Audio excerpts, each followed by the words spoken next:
Nhiều.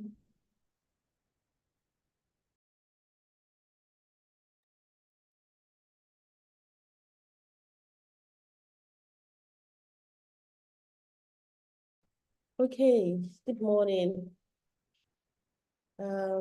Welcome to Good today's morning. conversation. Hi, Fope. How you there? Um, I'm glad to have you on the call. Good morning, everyone. Welcome to today's conversation. You're joining here today, this morning again on YouTube. Fantastic. I'm so glad to have you. Thank Hi, you. Fope. Good morning. Yes, I can hear you. Good morning. Thank you for the opportunity. I can you hear me Oh, I very? can. Looks like there is a lag. I don't know if There's a it's- what? I said, looks like there is a lag. I want to be sure that you can hear me. Oh, I can hear you perfectly. Oh, great.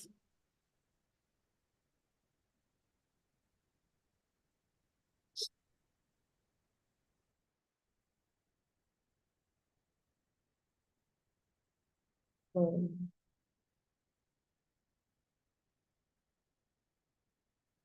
so do you want to come up now? Do you want to put your screen up so that we can start? I just want us to get to each other before we go straight in.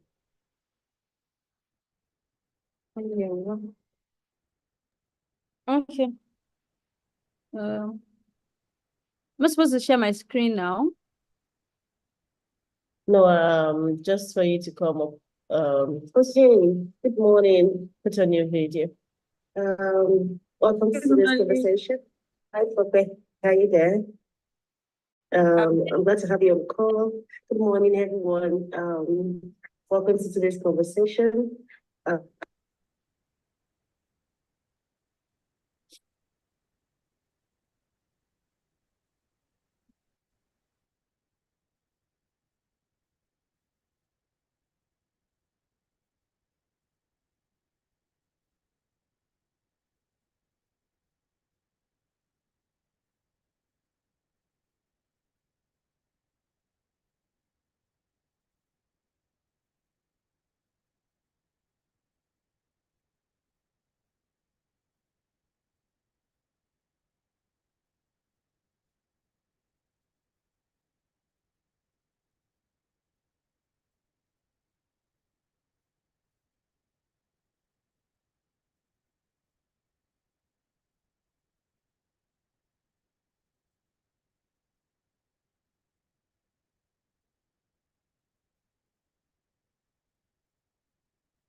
Okay. Good morning, everyone.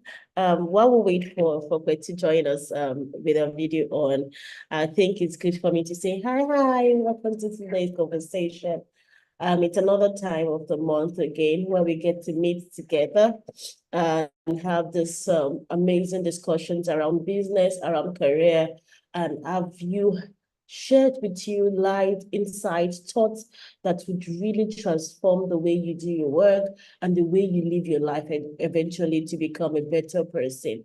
We're here invested to ensure that you're having a good growth in whatever you do, whether you're an entrepreneur or you are an entrepreneur or you are a career person.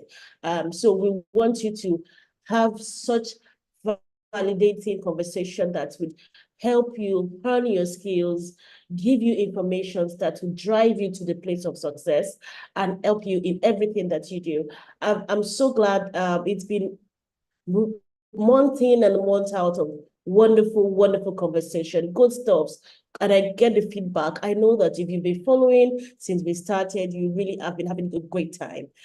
So that's my joy. That's the reason why we're having this conversation. And today, I'm so happy that Fope took out a time on a very interesting Saturday morning. I can imagine how Saturday mornings can be. If you live in Lagos, you know how Saturday mornings can be. I mean, you just want to stay in your bed a little bit longer. It's been a long week, and some of us experienced rather more than usual traffic yesterday night getting home.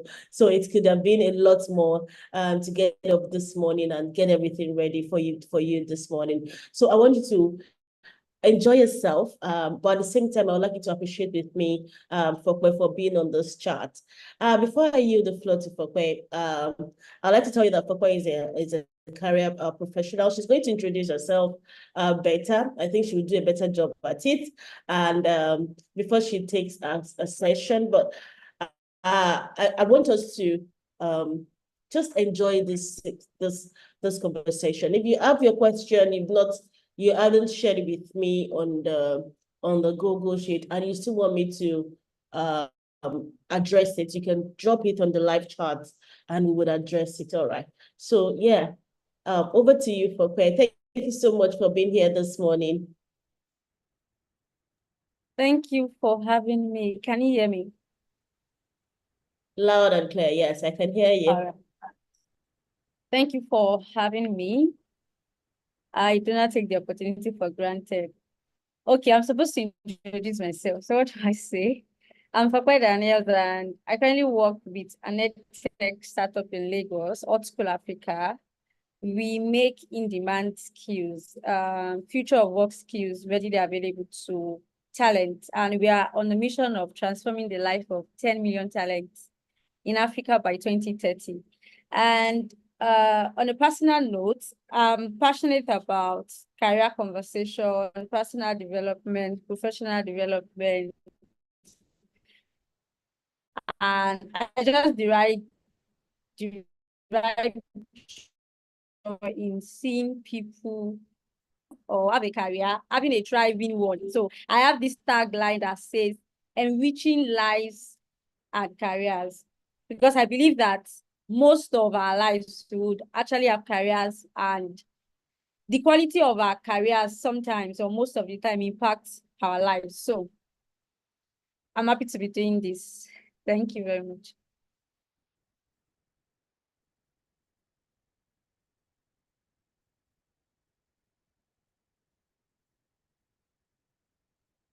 It's a pleasure to have you here as well. Thank you. Go ahead. Okay, okay, can I share my screen now? Or you will share it from your end? Yes, I can share it from my hand if you oblige, or you can share it from your hand as well. But I'm about to share your screen. Oh, okay. I'm about to share your slide on the screen now.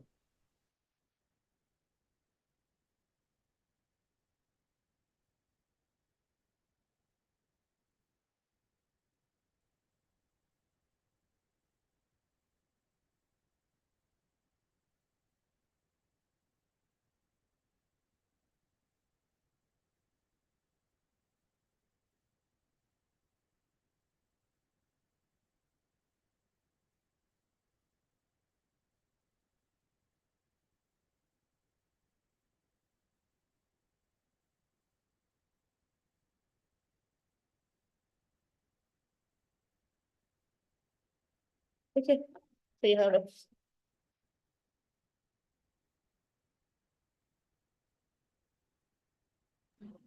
Okay. All right. Let's just get started.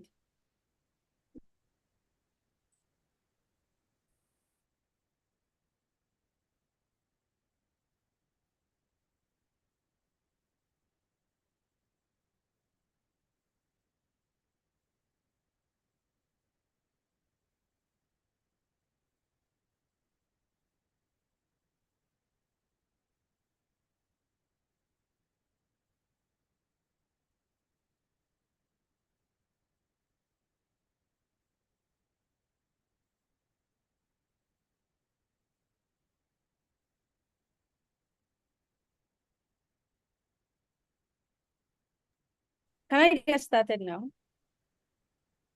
Oh, definitely. Definitely. Okay, but I can't see the slide. I can't see it now. Yes, I can Oh, you see it can see now. the slide. Okay. I can see it now. Now, at a point I couldn't see it. Okay, perfect. Yeah, please go ahead. Okay. Thank you very much, everyone, for joining me for wherever we are tuning in from. So the topic today, as we might have known already, embracing change and market. And before we continue, or as we continue, there's something that I want us to just sort of take cognizance of, which is thriving. These are the two words that were underlined: thriving and dynamic. Whatever we are going to be discussing today, we know that it's around our careers, it's around the job market, but I think two things that will be most paramount for us as we continue in today's session would be thriving.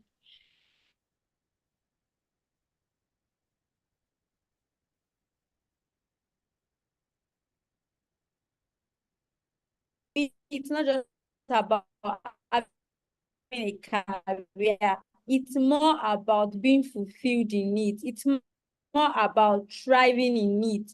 A lot of people have job careers, but another question that is very critical is, are these people thriving? Do they have thriving jobs? Do they have thriving jobs? Then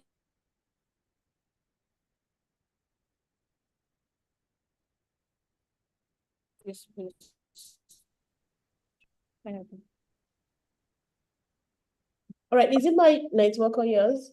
I But think I can't seem to hear it you anymore. was mine. It was mine. Apologies. Okay. Can you hear me now? Okay. So Slightly, yeah. as I was saying, I don't know if you caught it. My emphasis as we go into this conversation will be on thriving, and it will be on dynamic. Can you please move to the next slide?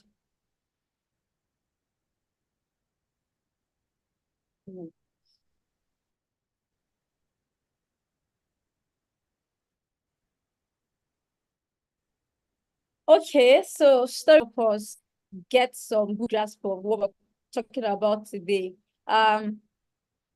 There was a time that I went for a burial, and as I was stepping into the uh event center or event space, I was approached by all of these photographers. If you remember them, before we have the currently thriving photography industry, or before the emergence of our phones, before the emergence of really great phones that have good camera quality.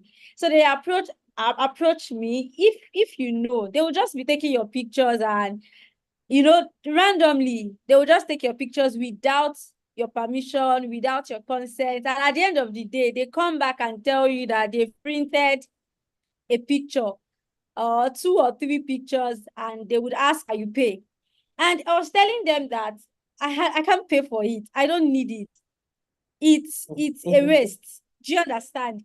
And something like that event happened, and that was in, I think, about 2-3 years ago. It was still sort of recent. And I asked myself, how do these people really make money? How do these people really make ends meet? Uh, Considering the fact that because I have my mobile device, and it really takes good picture, and I don't have to uh find a place in my house to maybe keep these pictures. I don't have to be scared or worry that maybe water will destroy these pictures because I have them on my phone. It it can last there forever if I save it, if I use my drive, like just have a storage. I can go back to pictures in 20 years, and it will still maintain the same quality. that he had when he was taking. And this story is very similar to how I want us to picture what it means to thrive in the job market that we have today. And it's very significant that we say it's a dynamic job market, because it's not just a job market that is static. It's a job market that changes. It's a job market that there are a lot of changes that has happened even in the last 6 months. And that is why you would see different organizations or platforms release reports. They will tell you about the job market trends, labor participation trends. And why are they doing all of these reports? It's just so that people are aware, they are up to date with different things that are changing. So the question that I would like to ask is a rhetorical question, definitely. Are you like those photographers? Are you still in the 90s? Are you still are you still focusing, or when it comes to your career, when it comes to your skills, when it comes to how you do your job, is it still how it has been done some 2-3 years ago, even 10 years ago? Are you up to date? Are you catching up with what is obtainable now? Is the question. All right. I can't see my slides, but okay. So let me just.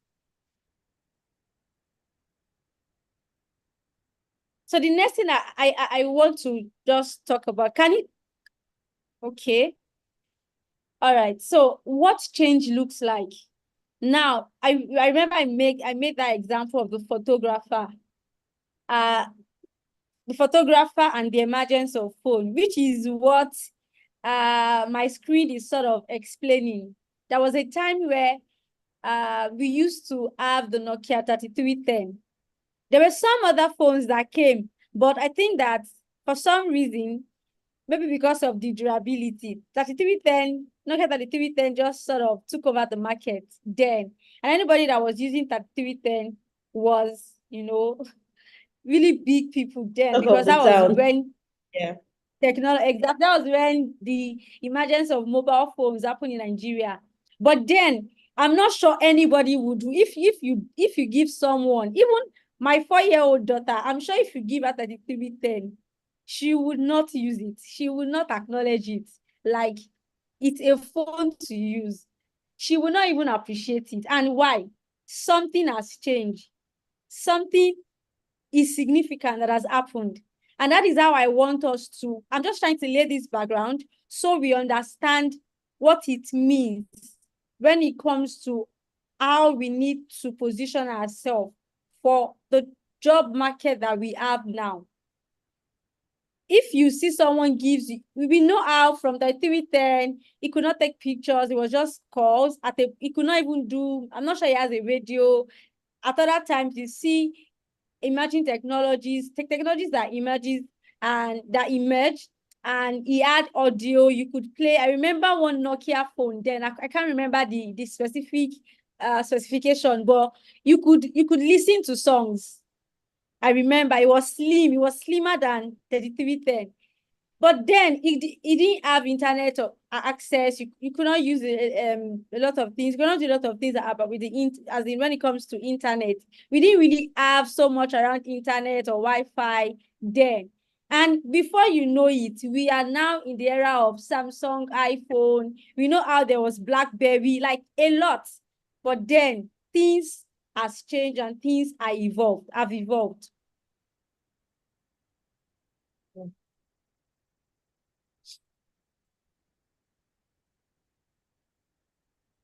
So what change looks like, just trying to explain the concept. So we know that there was a time that we didn't even have Facebook, we didn't have Twitter, there was nothing like Twitter, there was nothing like what's it called? TikTok. And there was a time when it was to go. I don't know if you remember to go. Even at the time when to go started, I'm not sure I used to go a lot. Because I'm not sure I started using a mobile device very early. I know it was my sister then that would be on to go. She would be chatting and she just be smiling and laughing, and I'm wondering, what are you doing? But then we have that, like we moved from the era of to go to BlackBerry. There's no BlackBerry now. Nobody even cares. Do you hear me? Oh, yes, we can. Okay, we moved from there to Facebook. At a time, Facebook was the reigning social media platform. Nobody really cares about. There was no Instagram at a point, but now so many people have left Facebook. I would say that the people that are still really big on Facebook are maybe the baby boomers.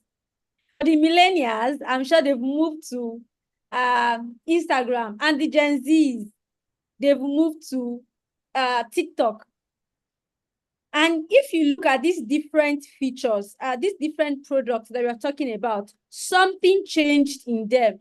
To Go was just more about messaging. There was no room for, there was no pictures. There were no opportunity to share things, to share files, you know. I'm not sure it didn't have an audio platform. So it was different. Then we moved to BlackBerry. BlackBerry, you could share files. Like, you could see that if things were getting better, what used to be in vogue became obsolete. From Facebook, you could connect with a lot of people that you don't even have their contact. But with BlackBerry, you needed someone's pin. But with Facebook, for someone you don't know from Adam, just because they're on that platform, you can connect all over the world.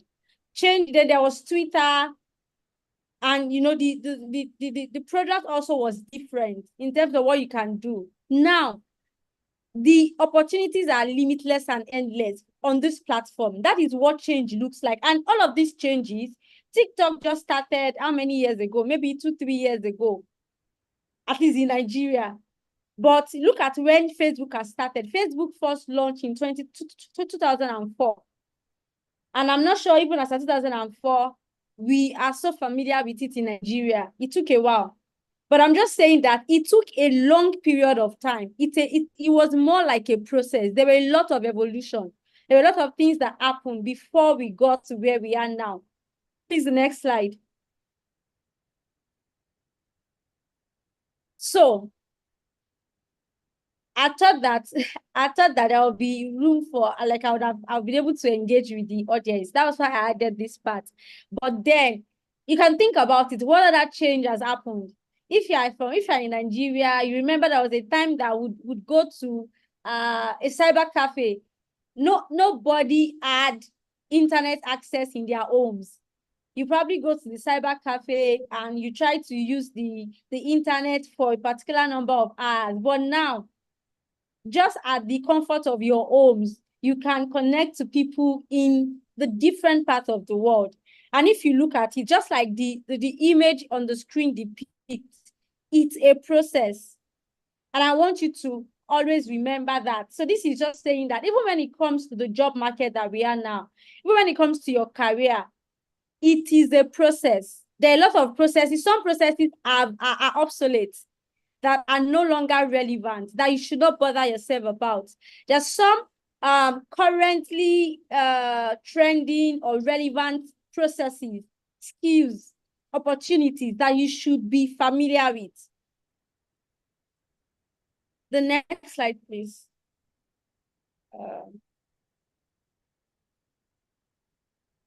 Okay, so understanding the job market. This is us going real deep into why we are here today. Understanding the job market, the market trends. We're going to talk about market trends and market forces. The next slide, please.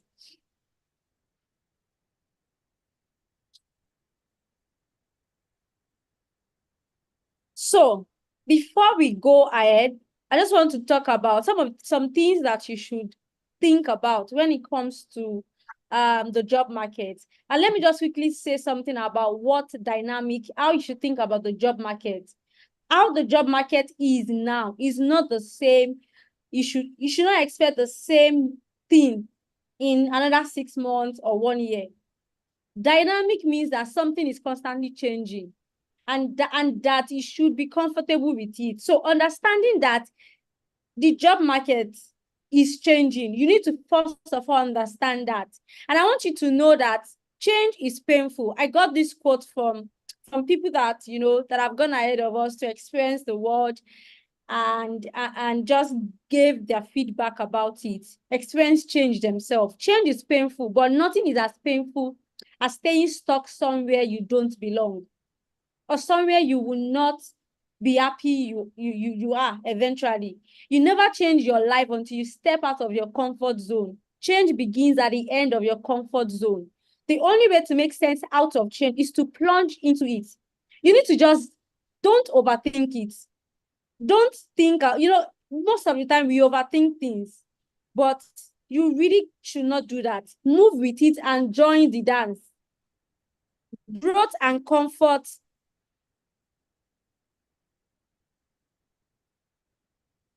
Sorry.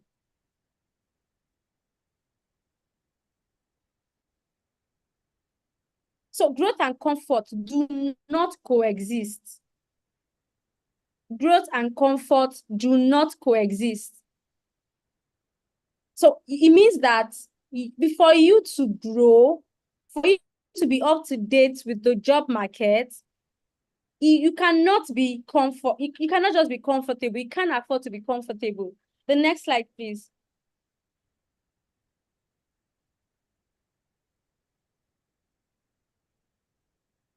So these are very important as you're considering the current job market. Like I had mentioned in my previous slide, change is very, very important. And it's important for you to prep yourself for change. That when it comes to the job market, it is going to constantly change. There was a lot of evolution before we are currently in the fourth evolution. I would say in Nigeria, in other parts of the world, they've already got into their fifth revolution, honestly, because with the emergence of AI, it's getting to the point where things are dynamically changing, even more than it used to be. Like the growth we are experiencing now, the change is now more rapid. So when it comes to the job market, these are the things that you should think about, that influences the change that happens. Technology is a big impact. The changes that has happened in the last 100 years, they are driven by technology. Another thing that is important when it comes to the current job market trend is globalization. The world is becoming a global village. And this is going to be like the what's it called? The foundation that all of the other things I'll be talking about is built on. It means that if you want to be relevant in this current job market, if you want to build any strategy that you are building that does not take these things into consideration, will not necessarily work for you.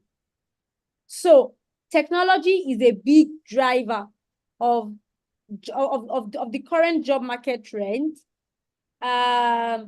Globalization is, emerging technology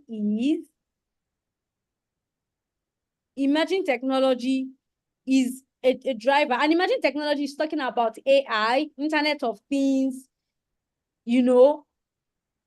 it's getting to that point. We know how ChatGPT changed the game, and now we have all other AI tools that can be leveraged. Then employee preference. Nowadays, because employees are dictating, we have mostly millennials and Gen Zs in the world now. Like in the job market, the demographics is changing, and the preference is for work-life balance, is for remote work.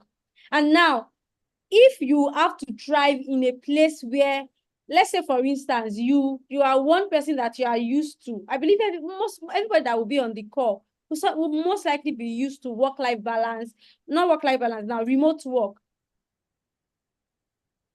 Employer preference.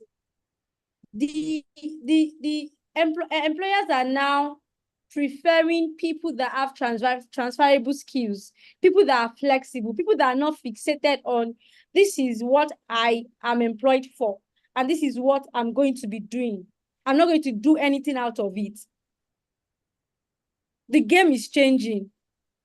Even though employees are asking for work-life balance, it might look like work-life balance and what I just mentioned, it might look like they are mutually exclusive. But the truth is, the way when it comes to the way the job market is changing, the way people are, the way the demands are changing, the way it's very easy for some roles to be obsolete, you will know that if you are not very, very agile, like understanding how you can also work with change. So for instance, let's say for instance, someone started as an HR person, or let me not even use HR person, let me use something very related. You know, there was a time that we had web developers, and web developers, what they just do is build websites. It hasn't got to the point where people understood software development life cycle, understood how to really build a system. There was a time that we didn't have quality assurance, quality software testers. So at a point, software engineers were the ones testing their products themselves. So can you see how it's now getting to the point where software engineers don't, in a very standard organization with every of their software team complete, you will not have a software engineer doing the primary testing. Like, it now gives room for job expansion. So people that were doing web development alone before, just building websites, and you do not catch up with being agile. There was a time that it was just waterfall methodology that software developers use. Now it has moved to agile, preempting the things that can happen and swift developer. This is what I'm used to. I'm used to just building websites. I don't do all of this stuff. You will just, before you know it, you will not have a job, because it got to a point that some jobs are sort of intertwined at a point. So these are things that is very important for us to take cognizance of as we plan to remain relevant. Please, the next slide. So I talked about technology, I talked about globalization, emerging technologies, I talked about employee preference and employer preference. These things impact the job market and the demands of it. Please. The next slide, please. So I want to talk about the job market strategies. This is focusing on the things that you can do to remain relevant. Like I said, these things, and as in these things, depend on or feed off from this, like this 5 or 6 things that I listed out initially. So when it comes to growth mindset, the fact that the job market is constantly changing, you cannot predict it. You cannot necessarily say that this is what will happen. You need to first of all develop a mindset. Be open-minded, be adaptable, be flexible. Do not be rigid. Do not be rigid. Let me use myself as an example. At a point in my career as an HR person, I was working on an onboarding. I'm responsible for onboarding new employees, and I was depending on the graphic designer to help us with flyers, to sort of welcome new people and announce them. It got to a point that my work is usually delayed. And my boss at that time told me that I needed to find an option. At the point when she was saying it, I really didn't understand that. But looking back after many years, I understand perfectly. I could have said that my job was not to design flyers. I needed to improvise. I needed to come up with something so that because it affects my KPI. If graphic designer feels like it's a lot of burden on them to be doing designs for the company and they're still doing design for HR, they will not prioritize my own work. I needed to learn how to design. I did not say that my role is HR. I don't want to design. I didn't even know that when it comes to designing, and the truth is, what I started then helped me. Now I can design slides, do it all on my own with at the speed of light.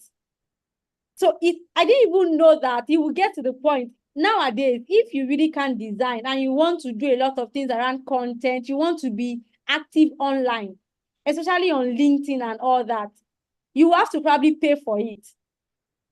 I didn't even know that it would become this big at that time. So be open-minded, be adaptable, be flexible, go for growth, build competence and relevant skills. Now, I want to talk about, I met someone. A lot of people go for, when they say build competence, go for skills. A lot of people go on on Coursera, on all of these learning platforms, and they just continue to learn skills. Are you sure that the skills you are learning are relevant to your career goals? As an HR person at my level, I'm beginning to get interested in finance. Like, as in taking finance courses, understanding financial budgeting, financial planning, financial reporting. Why? It is relevant to my growth, to my skills, because I need to understand finance to be able to speak the language of the business. Now, it is a relevant skills. And it's also important that you know when these skills are relevant. There's some skills that you should have learned some years ago. It's not over. You can still learn them, but there's some skills that I might not need now, but I know that in 3 months' time, I need to learn them.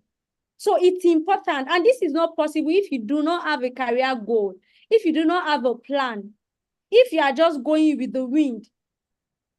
I'm assuming that everybody on this call have a career goal, because I know a lot of session would have been done. But if you don't yet, if you don't have that yet, you need to work on it so that you tailor whatever skills you are learning is relevant. You want to be up to date with industry trends. Now, as an HR professional, there's some policies that we had then that would not work now.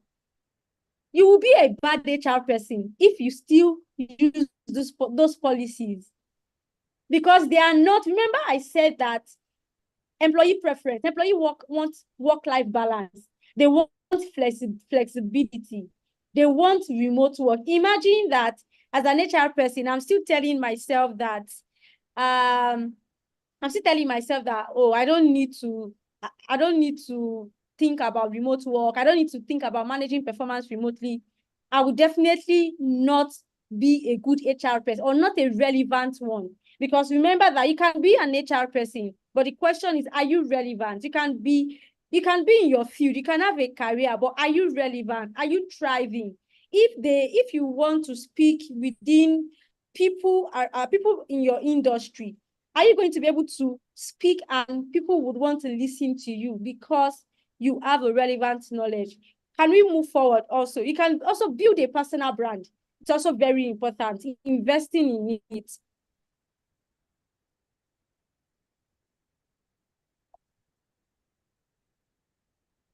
Can we move forward, please? Community orientation. You should also be very intentional about networking in and out. Networking in is about your networking within your industry, within your country, within your community. Like, I'm an HR person, I'm networking within the HR community, but networking out. Are you networking even with other people outside your industry? Because as an HR person, you are not an island. You don't work alone. Are you also networking out? Cross-border networking. Are you meeting people outside Nigeria? How is their labor law? How are they? Some people that are probably forward thinking than you are. Are you getting ideas from them? It's very, very important.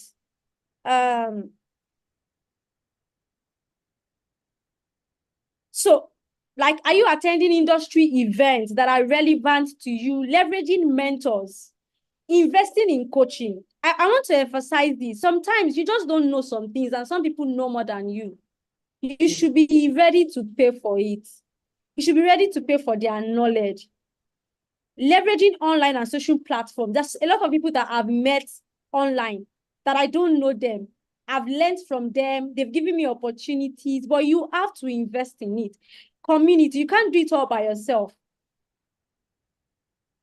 The next slide, please. Be digitally savvy. Leverage technology and digital tools for career success. Let me just say that, like I mentioned, there was a time that I needed to learn how to design. There are some tools I know to use now as an HR person. It helps my work. I leverage ChatGPT, I leverage Calendly. There was a time that when I have interviews, I spend money, like the company's money. I can call 20 people and be asking them, are you available for interview? What time works for you? I'll be writing the time down. Imagine having to call 20 people, and let's say I'm even using 1 minute, some people more than that. I can use almost more than 30 minutes or 1 hour of my time trying to schedule interviews. There was a time I just stumbled on Calendly. And what does it do? I just send an email, have a time slot, and people pick their preferred time. It saved my company money. It saved me time. I want to say that leverage digital tools for the work that you do. There are a lot of tools around. Research on YouTube. There are a lot of time. A lot of people are spending time on things that tools can help you with. So visibility through digital footprint. You want to leverage digital, social media, leverage it for what you do, for LinkedIn, for visibility. I talked about networking, access to information. You can subscribe, you can listen to podcasts online. Not every time just scrolling through Instagram without doing it, without using your time beneficially. So you also want to online, like Coursera, a lot of platforms that you can take free courses, that you can take financial aid. Like on Coursera, there is a way. I plan to even do a video very soon where you can take courses that looks expensive, yes, but you can apply for financial aid and you get it. And they are really good courses. Networking on social media is also very important. Can we move to the other slide? Next to slide. The other one. Okay, in global careers. No, the other one. Yes. It's important that for it to be relevant, remember we talked about globalization. Get cross-cultural experience. Sometimes how you can start is about, maybe you are following people that are outside of Nigeria.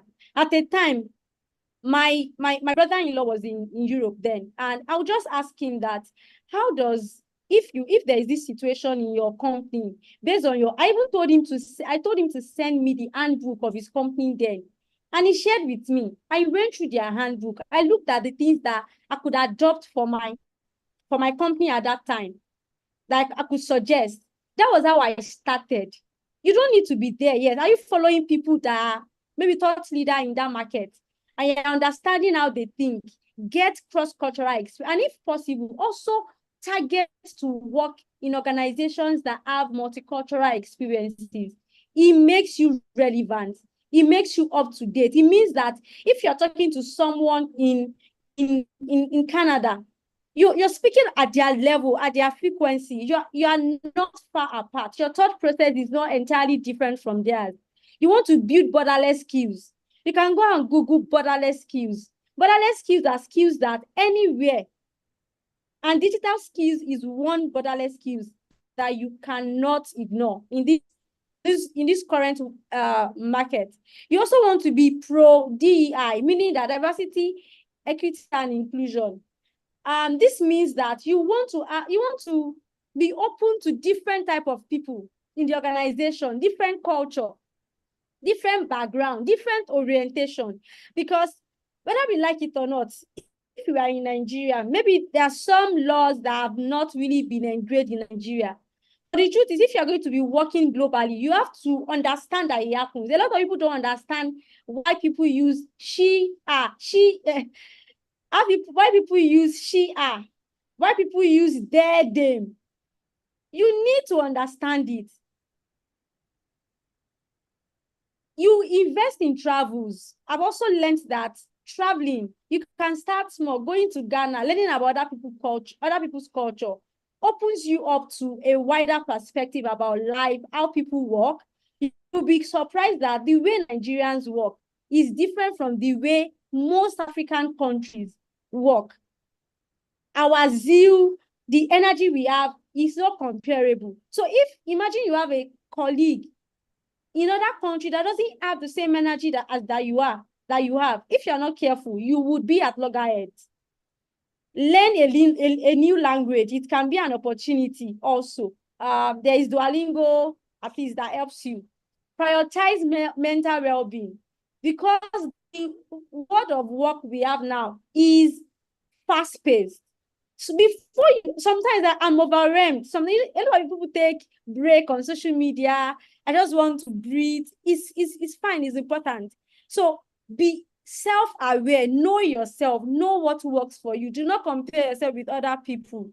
Also be emotionally intelligent, meaning that you understand your own emotions and also try to understand other people's emotion and sort of just use that to manage your relationship with them, so that you are not under pressure, you are not on edge, and practice wellness habits.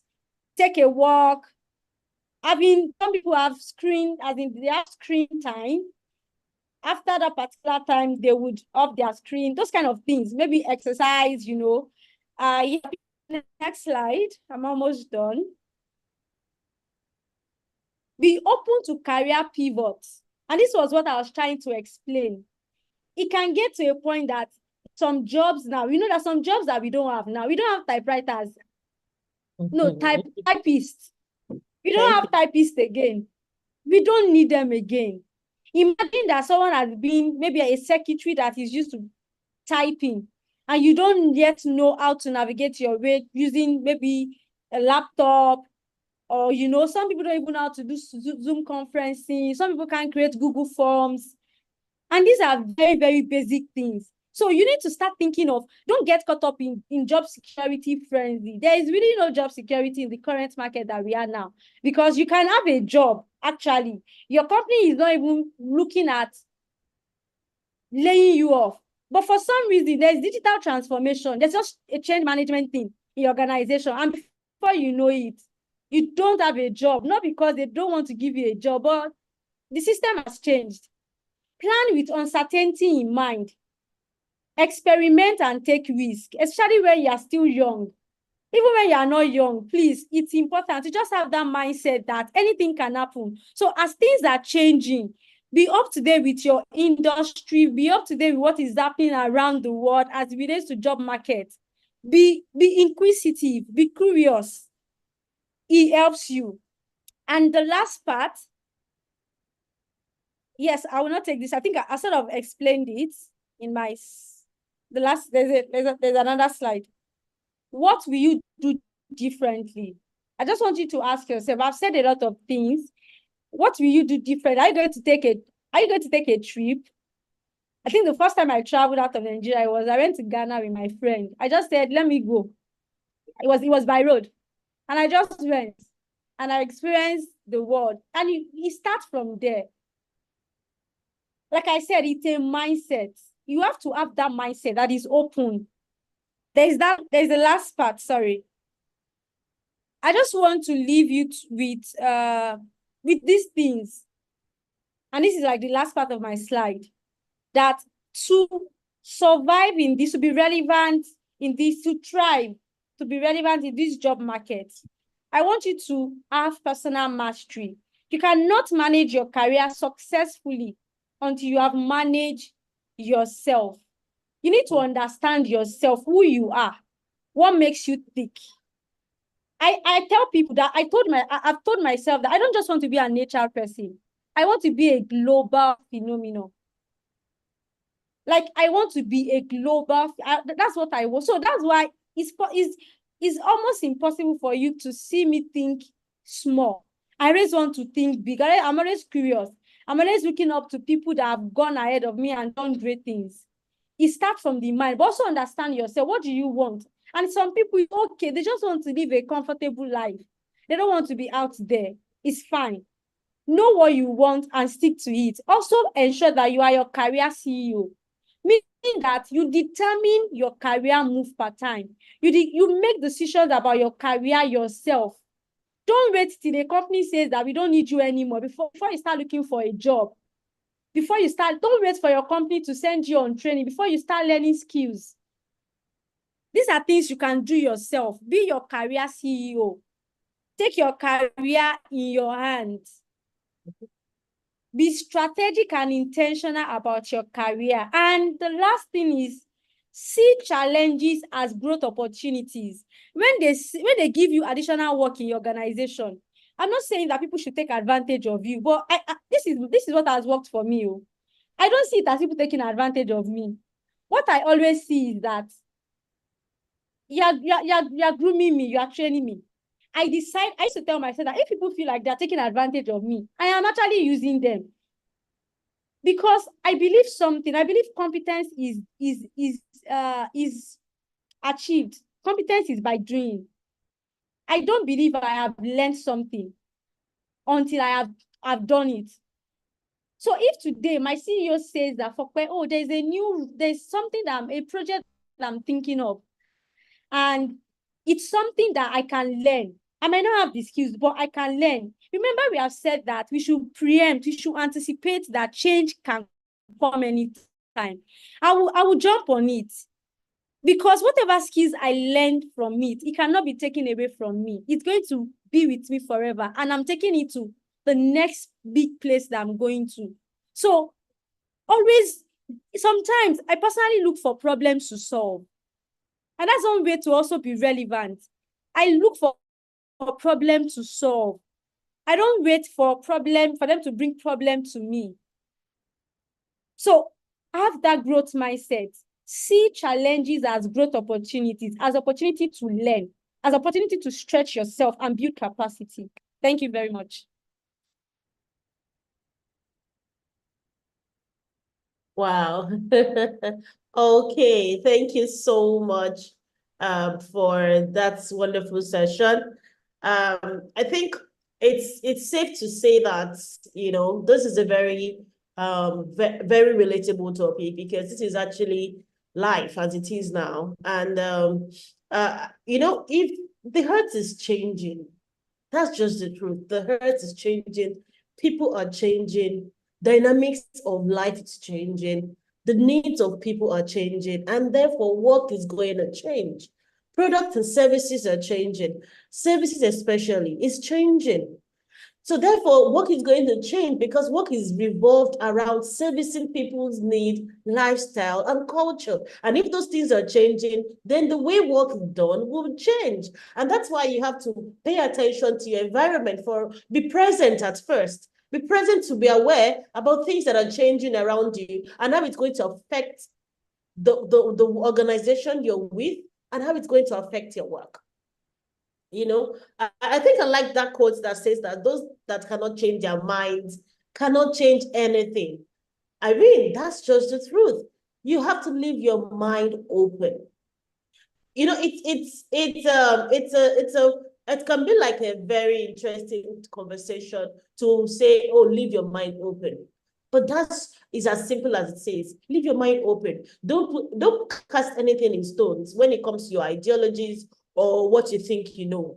Because what you think you know is not the same. Even as you breathe, the composition of the air you're breathing is changing. We're talking about global warming. We're talking about all of these things. Just be aware that you know what you know, but you have a lot that you don't know. And when you wake up, that's which you even think you know. Reassess that it is what you know. I was talking to someone some like 2 weeks ago, and we were talking about career and how I thought I got to a career learning plateau in my career journey, because sometimes you just get to a place where you feel like, what do you want to say about HR? I don't know, yeah.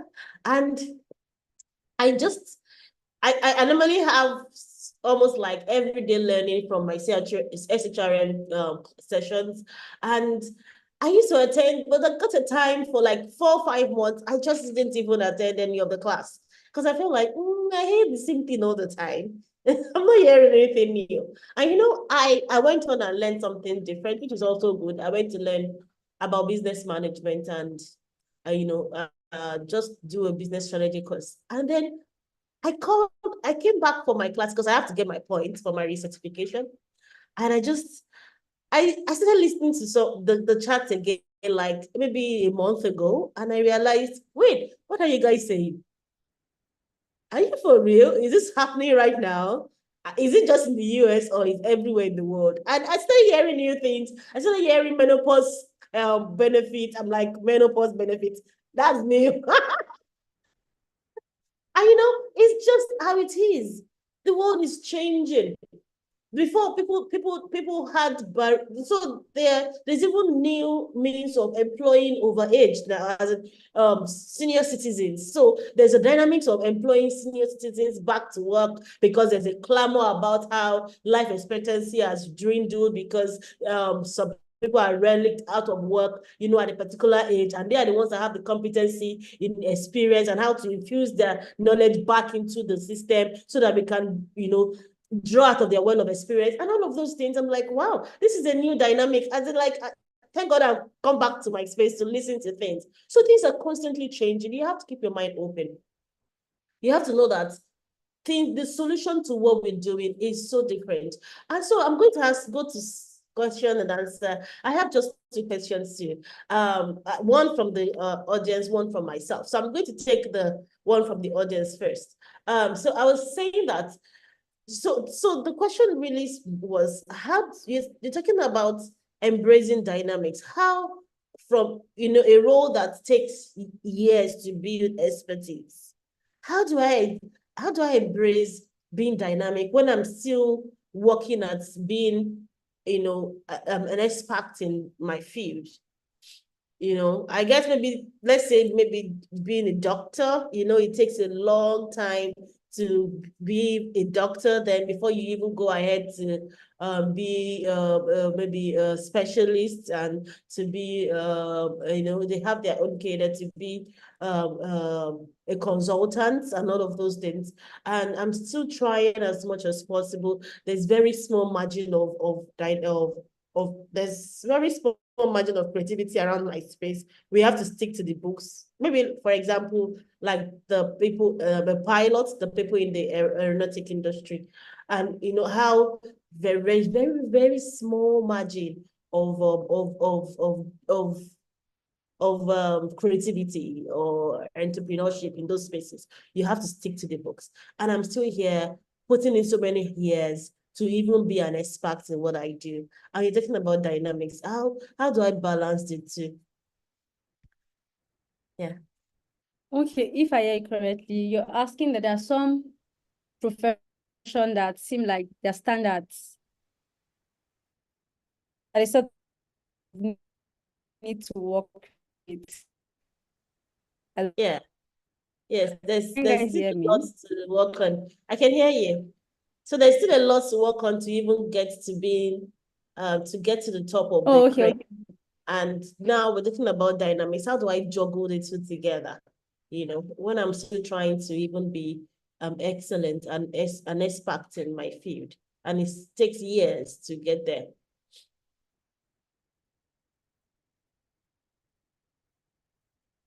Is it my internet or yours? I think something is freezing. Can you hear me?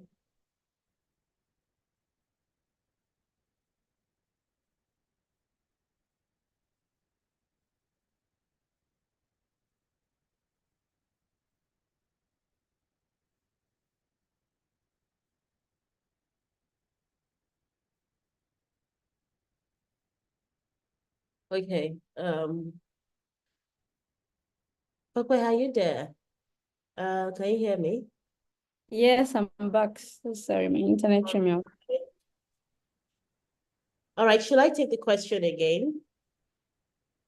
Yeah, I think I heard. I have an idea, and I would say that irrespective of how we look at it, things are changing. Even in the hospitals, they don't do manual recording again, even for for like if you're attending for consultations now. Recently, there's this hospital that I use, and I see them, they're doing email marketing, they're sending me emails, they're trying to introduce, what's it called? They're trying to introduce things around free, all of this, the way that e-commerce work, where they will tell you, maybe you do something, they give you two free, either buy one, get two free, or get one free, something like that. They're also trying to innovate. And I was surprised. So they sent me email marketing, and they were saying that there is a free consultation they were doing, for you to be a part of. The truth is, people that do not have, if you are a medical student and you just think that mine is to learn all of the physiology and anatomy, by the time you enter the workplace, like where you would be working, there's an infusion of what's it called, technology in what you're doing. A doctor, it depends on how creative you are. A doctor can also can use surveys. It depends on maybe the kind of practice you have, the organizations that you work. Imagine you want to do an assessment of not just the what's it called now? Not just about the body. I know that there's this checkup that doctors do when you go for consultation. Imagine you're also particular about their mood or something else, and you want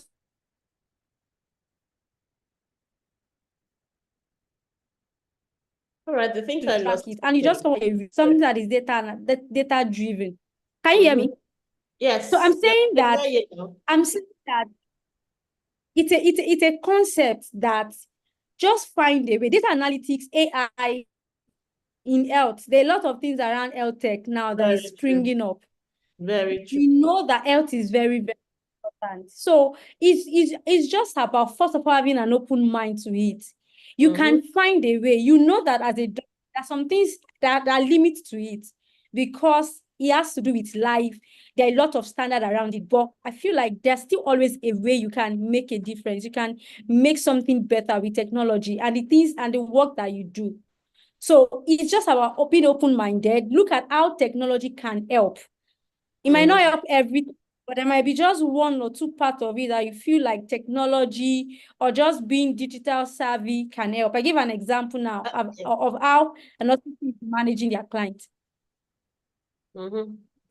Yeah, I just can't help but bring to mind maybe this look at how a doctor, like the popular is it Aproko or Aproko or something? Aproko doctor. Exactly. You can have how exactly. he's That's to bring one way. about exactly how he's been able to bring about a lot of information and help health inspired content creation. to help people to give them what they might not want to go to the hospital or to see a doctor or consult a doctor for. And of course, I know that there's a lot of investment in being an expert in the medical space, or maybe in some other spaces that requires such level of attention. But you also just have to apply the social dynamic environment that we live in to improve on what you do and also serve people better. So you see, there's what we call telemedicine now, and most people just don't have the time, or they don't even That's what I was going to mention. yes, they don't just want to do the work of going over to the hospital to sit in front of a doctor. Some people don't even feel confident enough to share their problems with another person. And if on the phone, they might be a bit more vulnerable, they might be more open, and you might find out that even a phone diagnosis can be more impactful than if the person had to come to the hospital. So yes, what you're learning, it's important that you're learning to be a very, very excellent doctor or an excellent pilot or be very good in your space. You just still have to look around what is happening amidst you and deploy the social diversity that is happening in the space and the technology to serve people better. And it will even help you to have more reach especially in a world like ours. So yes, that's Yeah. very, thank you so much. Yeah. You know, like there's this, I think it was like 4 or 5 of our sessions down, what we're talking about. Everybody is a tech person now. There's some roles that is cross Yeah. competencies. No matter what you do, you just have to have it. You have to know how to design, even if it's just Adobe Effect and Canvas or something. You have to know how to put good slides together, or put good pictures together, or edit your picture in a way that is ready to go on the ground. You know, something, you just have to have those skills, yeah? And then you just have to have them. And then another skill you really must have is how to use social media for things. We're all tech people now. You must be able to, Yeah. at least do a bit of, know how to use those tools that are around, deploy tools in your work. She was talking about Calendly, and I was like, I really, really buy that idea, because I remember, sometimes when you're calling people, and then you're just wasting resources. I'm like, there's not even time. So it's better to just file out the whole schedule, let everybody pick their time, and then to even remind you, you sync it with your Google Calendar, and then you're fine. Nothing is falling through the Yeah. crack. So it's very important that we do that. I think my own question is, so yes, I understand that, the dynamics, it's just like that. We've come to that space where you just need to have a lot of cross competencies and keep looking at how to do what you do better. But how do we draw the line of excellence? Because there's this T and high professional ideology we grew up with when we're new to career. Yeah, you can't be an high professional, meaning that you are learning everything. You have to be T. You have to learn everything and be very deep in one. But the way it's now, like I was telling a senior HR person when we're talking, like, see, it's an hexagon shaped professional now.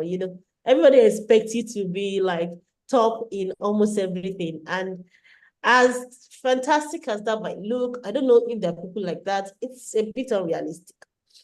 So how do you pick that thing that you really want to do deeply, and while you're trying to be dynamic in what you do, how do you pick, take it from the T professional space now?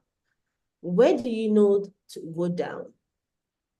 As you're trying as much to be cross competent, when do you know to go down and be all competent at one?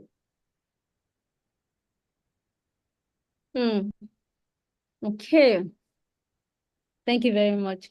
So I think for me, I believe that I'll use HR as an example, because it's very easy for me to use and relate, because that's my field. I know that there are specialists in HR, there are generalists. Let's just put it very simple. But the truth is, you really can't be a good specialist without having a generalist knowledge, because everything built into it. You really can't say you want to do performance management without understanding recruitment. And if we look at it critically, performance management is a part of employee experience, because if employee experience is just a term for the kind of experience employee feels throughout their lifetime in an organization. If employees feel like, if everybody feels like their work is not rewarded, the question will be, how do you want to reward work that is not measured? Is it not what is measured that is rewarded? So it's really hard for you to say, I'm a generalist, I don't understand recruitment, I don't understand the importance of recruitment. The truth is, you might not be very good in it, but you would have probably interacted with these things. So to answer your question, I would say the first place is to understand. So if you're choosing a career, this is the career that I want to choose. You also tell yourself, what kind of career professional do you want to be? Because that is what will influence how deeply rooted you are in whatever it is you want to now focus on. Like I told myself, I do not want to be a local champion in HR. I do not just want to understand the HR space, as in the HR space in Nigeria alone. I want to understand what it is, what HR looks like in Canada, even if I'm not there yet. I want to understand what HR looks like in the US. I want to understand what HR looks like in the UK, the labor practices. That's the first place to start. Now, I started out as a recruiter in a consulting firm. But when I knew that I didn't want to stay long as a consultant, I moved on to start looking for opportunities as an in-house HR person. And for every opportunity I got, I would say that I always just immerse myself, even if they don't send me work. I tell you, I'm always prognosing. So what I do is I try to learn a bit of everything, ask questions. Sometimes I was not a compensation person at a point, but I had a colleague that was a compensation person. I would ask questions. I would tell her, can you put me through? Let me see how a payroll looks. As at that time, I didn't used to work on payroll. I was doing talent management, but I said that I was interested. I started I started seeing the component of payroll. I would help her prepare payroll. I would give her. She would vet it and send it. That was how I was building competence at different times. Sometimes I go for webinars that are not in the area that I was focused on then, just so I get the knowledge. Now, I also need to identify my interests, because understanding your interests, the things you are passionate about, the things you do not like, can also pinpoint you to how you want to deep down or niche down, as some people will call it. So it's just about what is most important for you as a person. I think that is what will drive you. Now, I'm heading an HR department, and I understand what it means. I've gone for a lot of trainings even before I got here, and they tell you that to be strategic, to be a strategic HR professional, you need to understand business.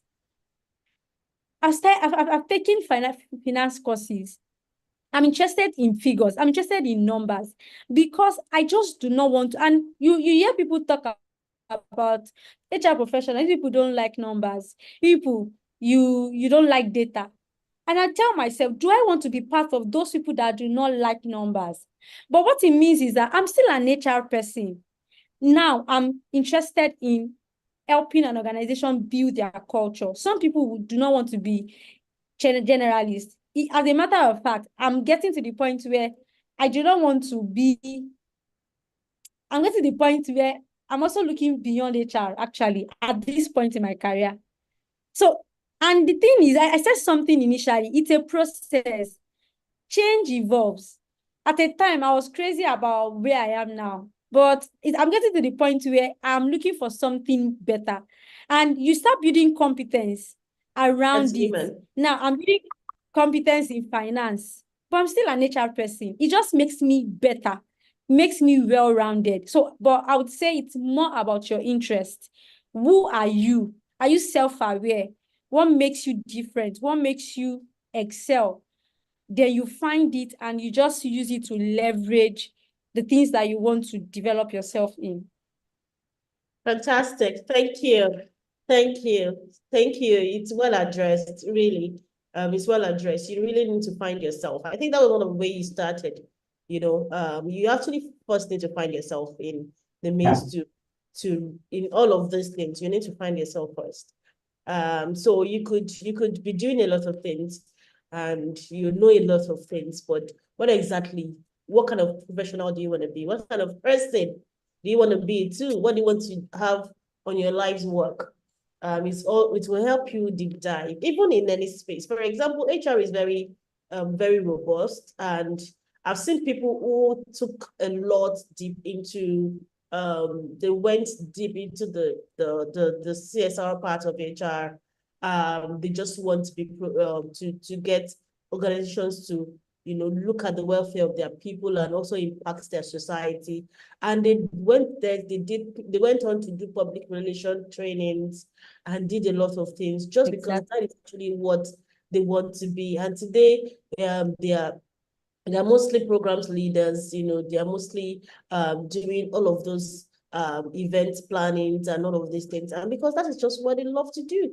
And they're still HR people. So while you're looking at what you do, you're in tech. I was speaking with tech people yesterday, and I was like, see, you are writing code, but you would learn to communicate. You will need to understand business. You will need to know customer service. I think sometimes you should go and sit with the customer department and see how customers get angry and how they really feel about the product and how they really feel about what is the pain point, what the customer service team is going through. And now you communicate with them.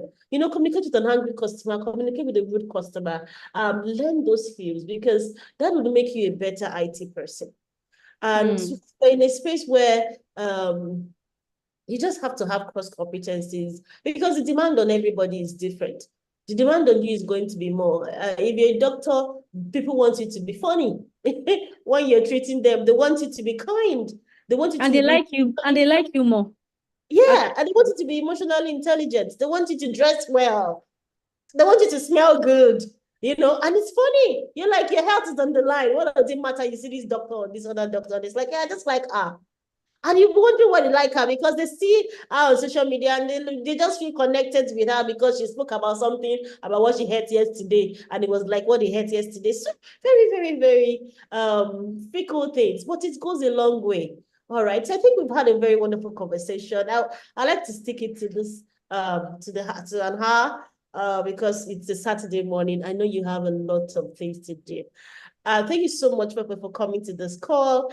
I hope to have you again, and have a beautiful, beautiful weekend. Thank you for having me. Thank you. Yeah.